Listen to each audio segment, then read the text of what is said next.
I am the mother of Tamir Rice, and I would like to share my story with you guys, my experience, where I'm at and where I'm going. It was a normal Saturday afternoon, midday per se. Um, that day, Tamir and Ty J wanted to go to the recreation kind of early that day. The recreation is Cadell Recreation Center. They offer free Wi-Fi, um, the gym for recreation play, and they also have a art room, which is open Monday through Friday. Unfortunately, it's not open on Saturdays. But that particular day, they wanted to use the Wi-Fi because I didn't have Wi-Fi at home at the time. So I usually let them go over to the recreation center to use the Wi-Fi. And that day it was some snow outside, but not much. So they was also playing in the park that day as well. So it was between the park and the recreation center, which is very close together.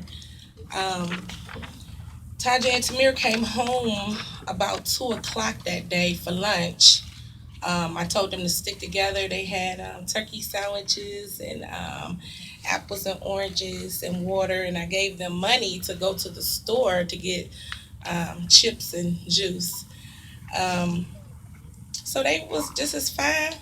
I say about 3 o'clock, about 3:15.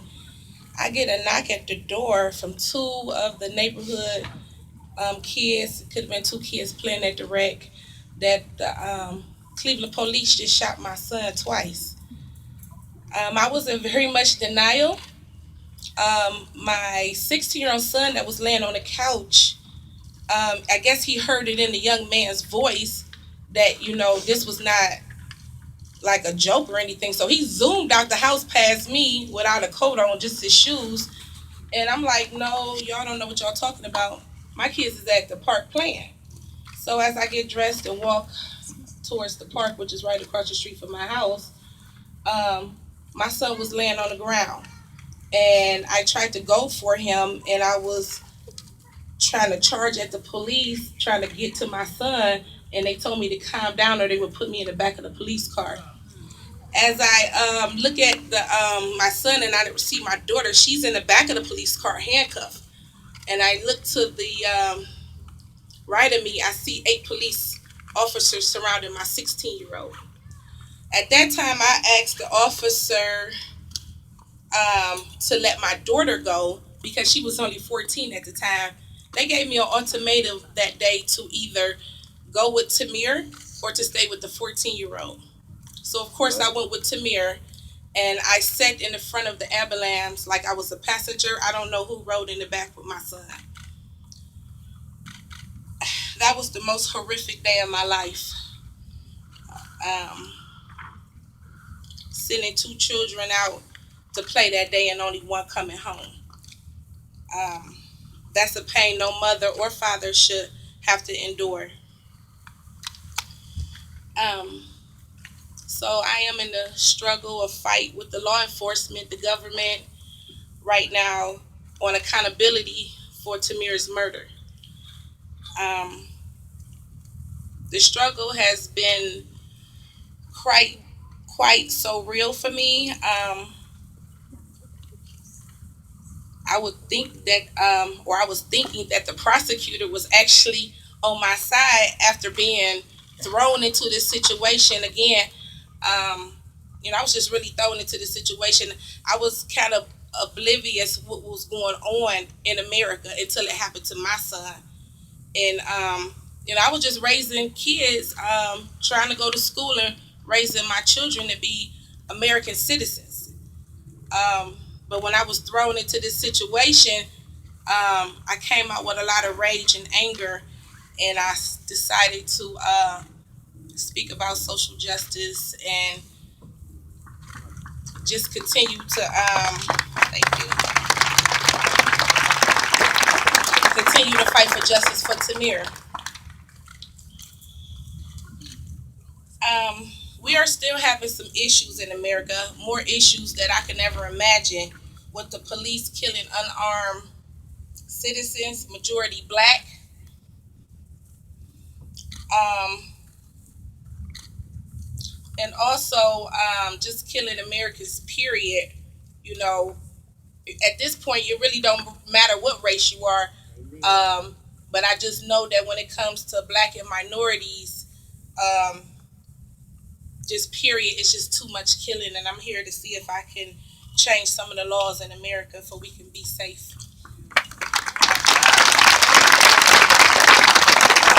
And that he was going to, do all he can do.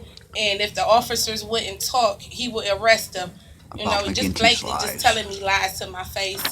Um, how they harass, my experts, and, just talk crazy to my attorneys and things like that. It was just quite awful. And also having my daughter and my son um, be a part of the grand jury process. My daughter came out of there shaking, as of as like we caused Tamir's death or something, like they were trying to blame it on us or something. But that process was very drainful. It was a struggle for my children and myself as well. We had to do a lot of preparing for that. Um, the city of Cleveland has failed me and many more. Um,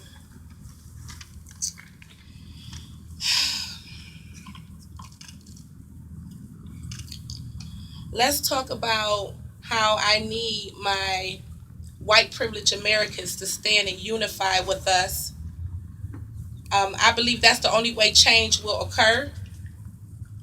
Also,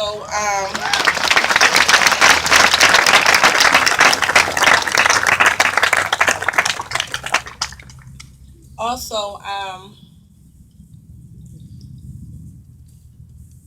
all of us standing together and unifying, um, that would set an example for the government to say, listen, look, we're not going to take this anymore. You can't just keep killing unarmed Americans, period. You just can't do it. You cannot use deadly force as a first resort. They were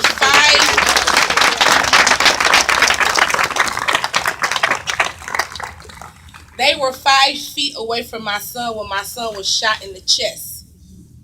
And your law enforcement, you're supposed to assess the situation and approach it with the right probable cause or whatever. You know what I'm saying? You're supposed to analyze it. To ride up on my son and scare him half to death, and then I don't have a son anymore. And it's just like, it's okay to just go on with your life in America. No, it's not. You can see clearly that Tamir was just playing in the park that day. Just playing. He wasn't bothering anybody, wasn't nobody scared. It was a fully functioned recreation center that day. You have people getting on and off the rapid station, walking through the park with their groceries. You had a mailman there. You have kids actually running in and out the side of the wreck. So he could have never been a threat to anybody because everybody knows who I am over there. All they had to do was call me. All they had to do was call me. So,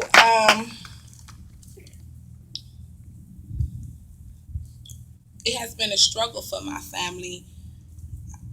I have Tajay, which is 16 now. I have Tavon, which is 17, soon to be 18. And I have Tashiana, which is 21. It's a struggle to, just be strong and process this whole thing. I'm my children rock. And, I have to remain standing no matter what.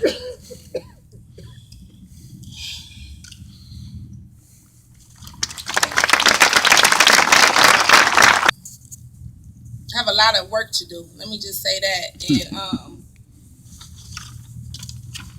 I need to say that racism is a disease. You are not born with racism. You are taught racism. Amen.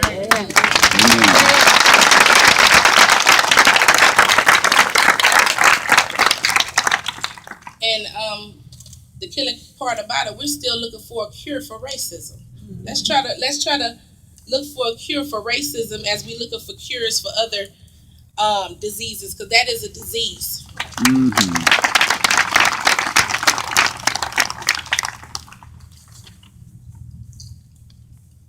I'm here today to be honored on behalf of my son and acknowledge the Kent State students as well as the Jackson State students.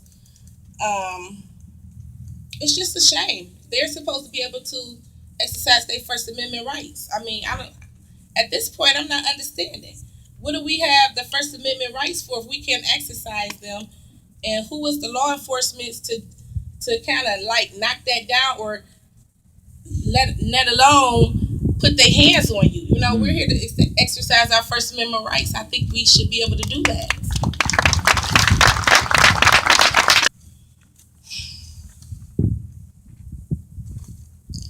I am in my journey, in my process of transforming. Definitely starting with the healing process and just giving back to my community. Period. I'm establishing the Tamir Rice Foundation, which will implement. Thank you. Which will implement a mentoring program and an art program, and also scholarships, 4 to 6 year scholarships for students to conquer their dreams. I believe in. Thank you. I'm still structuring it though, but that's what my vision is: 4 to 6 year scholarships for students that's qualified and apply for it that could fulfill your dreams. You guys are our future, and setting good examples. For you guys. You guys will set good examples for y'all kids when y'all have kids. So we need a leader of great people to lead this nation. At this point, black, white, Puerto Rican, Hispanic, whatever it is, I'm all for it. My son had children of all nationalities that he played with. He went to a school that was very diverse with Muslim children, Asian children, Arabic children, white and black children. And for them children to come up to me and say, "Oh, I'm sorry for your loss," it crushed me. I mean, little kids. Even the Tamir School was from K through 8. So you talking about the kindergartens all the way up to the 8th graders coming up to me saying, "Oh, I'm so sorry for your loss." That's so devastating, and I just embrace it. I just embrace it. I really need for white America, my white privileged Americans. This does apply to you too. I just seen an episode where the white boy attacked the police, but the police he couldn't do nothing but shoot him. He attacked them. So that's an example of being privileged and thinking it don't apply to you. It do apply to you. I need you guys to stand with us all and unify unity and humanity at this point. Thank you. I have worked with some great organizations, Freedom First, Greg Greer out of Chicago, Black Lives Matter, L. Hearns, and they just have been embracing me and teaching me, and I'm learning. Once again, I was just thrown into this. I was cooking lasagna for my children when all of this happened. So I'm just a mom at the end of the day, but also in honor of my son, I want to be able to change the laws and create some change across America for all of our people. Period. I could never be racism. Like I said, my children had all type of nationalities. And to this day, they still have all type of nationalities as friends. And you're taught that. You're not born that. One thing I do want to say, a couple things I want to say is that please continue to support me in my fight for justice for all. Hearing the young lady Here are the two ladies, China Baldwin and um, Jennifer Swartz. I didn't realize that we're still wanting justice for these four babies that was killed. Because at the end of the day, they still somebody's baby. You know what I'm saying? And it was just blown. I was just blown away that they haven't received justice yet, and I don't understand. I'm having a hard time understanding it. When you're talking about the National Guard shooting inside of a crowd of civilians, unarmed civilians, and some college students at that, America should be ashamed of themselves. Period. Also, when you have corrupt law enforcement in particular cities across the state, it's so corrupt. I mean, how in the world did Timothy Loman become a police officer when he failed the sheriff exam 5 times?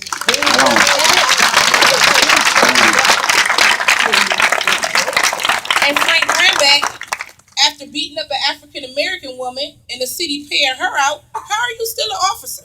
I don't understand. So, my job is to make them uncomfortable. I don't sugarcoat nothing. I can't be bought and sold.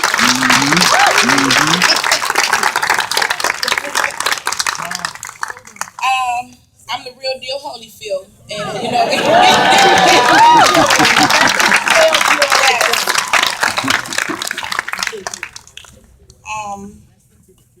yeah. So it's just a shame. America has a lot of cleaning up to do, and whatever I can help them do, I'm here for them. Right. I am waiting for the Department of Justice to see if they're going to give me an indictment for Timothy Loman. Maybe Frank Granback too. Hopefully both of them. There's a lot of cases at the Department of Justice at this point, and they really need to start giving us accountability for the murders of our son. You're using deadly force as a first resort. I don't understand why you have the tasers and the beanbag guns. We didn't waste our money for that. Taxpayers' money for that.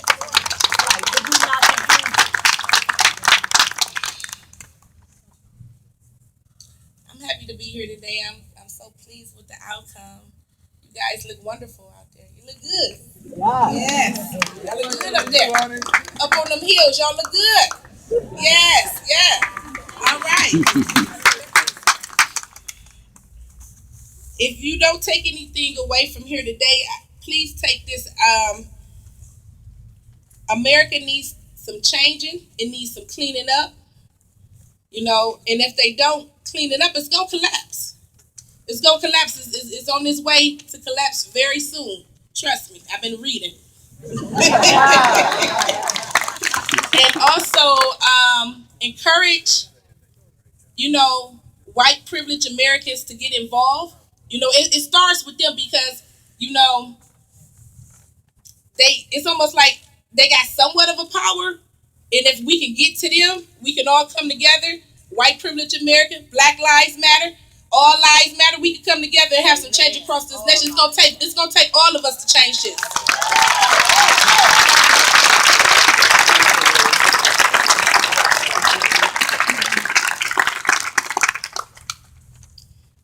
Yes, please continue to support me and my fight for justice for Tamir and for all.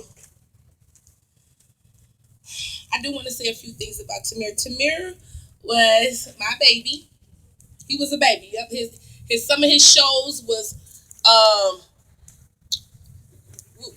what was it? The Big Red Dog, Clifford. At 12 years old, that's what they do. They watch cartoons. He like Curious George. He like what is that? The Dragon Ball Z. And, he's a kid. That's what kids do. And at this point, I was just really letting Tamir and Tajay come off the porch because I have always been a protector and very just sheltered him. But, I can't watch everything. He's a kid, that gun wasn't in my house. A friend of his gave it to him. You know what I'm saying? So I don't understand how they can decharacterize Tamir's character. He can never have caused his own death. Not in a million years. Mm-mm. Not in at this point. At this point, you're talking about purity. He's a kid. That's as pure as we gonna get. No, kids ain't gonna lie. They always gonna tell the truth. So we talk about purity, and for his life to be robbed like that, shame on America. He loved popsicles and ice cream. You know, just a kid. You know, some of his favorite sports was basketball and football. At 12 years old, he could swim in that 12 deep end. He could play video games. He was a great artist. Um, he had his whole life ahead of him, and much more. Very talented, very talented. I was very anxious to see what he was going to become. Um, the potential to be anything. I'm just going to say that he really had the potential. He was just joining the drums, playing the drums at Marion C. Seltzer when he went to school. So he just about to get on the drum team and, you know, do some acting in the school and a couple plays. So he was just developing, you know, at 12 years old. You know, they go through a lot, but, you know, he's still a kid, you know, at the end of the day. And his sister, Tajay, it was just like you wouldn't see one without the other. It was almost like having twins, even though they were 2.5 years apart. You don't see one without the other. That's her best friend, her everything. You know, and I fight so hard because she was like, I don't know what I'm gonna do now. That's painful. That's piercing to my heart for my child to say she don't know what she gonna do without her brother. You know, my child Tajay, in the beginning she lost about 50 pounds, and you know I had to work with her, but she's doing much better these days. Much better.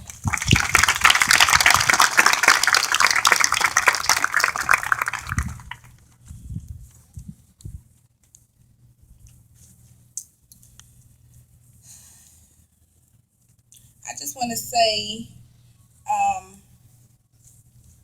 continue to support us in our fight for justice. All of the families that has lost their loved ones due to police brutality, law enforcement, National Guards. Please continue to support us and keep us lifted in prayer. I know due to my support around the nation, period, you guys been supporting me. That's really how I'm standing and covered in the blood of Jesus.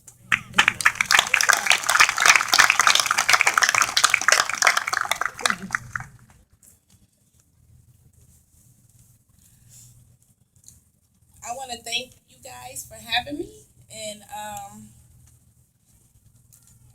Yeah. I